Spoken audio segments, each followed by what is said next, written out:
61A lecture number 35. Announcements. The Scheme project is due on Tuesday. You can get an early submission bonus point for completing it by Monday. If you want the early submission bonus point and the extra credit for solving the let to lambda problem, do it all by Monday. Homework 9 is due the Thursday after Thanksgiving. It's posted already, but you could ignore it until next week. That would be fine. Lab 13, which would normally be due this Tuesday, is optional. Everybody will get credit for that lab, whether you touch it or you don't. But I recommend that you do the lab because it's good preparation for the final exam. We normally have 5 lab orientations, but we've reduced that down to 2. Since this is optional, I suspect that attendance will be a little bit lower. We will, of course, post the lab orientation recordings if that time is inconvenient, so that you can take a look at those. This Wednesday through Friday, there will be nothing associated with the class, no lecture, no discussion, no tutorials, no office hours. And the only other thing going on is the completely optional Scheme Recursive Art Contest, which has entries due the Monday after Thanksgiving. You will find an assignment for the Scheme contest that describes the rules and how to submit.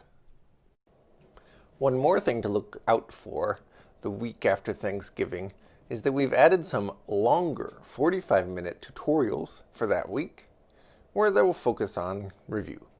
Discussion and lab that week are focused on review anyway, but we're going to try out some longer tutorials if you think that format would fit better. So if you scroll around on tutorials.cs61a.org, which is linked here, you'll find some of those. So I hope you have a great Thanksgiving. Today's lecture is optional. You should really watch it. That's one of my favorite topics in the course, called tail calls, which is Scheme's answer to the while loop. How come there's no while statement in Scheme? Well, you could use recursion, but isn't recursion slow and take up a lot of memory? Well, not necessarily.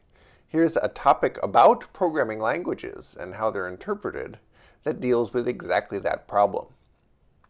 Throughout the lecture, you might hear reference to extra credit, because in a typical semester, re-engineering your interpreter so that it performs tail call optimization is an extra credit problem.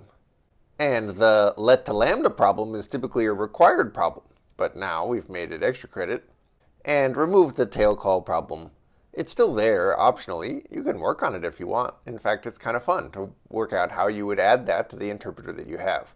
It requires you to understand the whole structure of the program you've written in Project 4.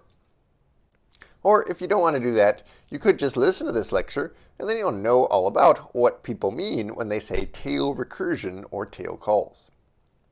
And if one of the lecture videos says something about extra credit and you're wondering whether you could get extra credit for doing that this semester, the answer is no.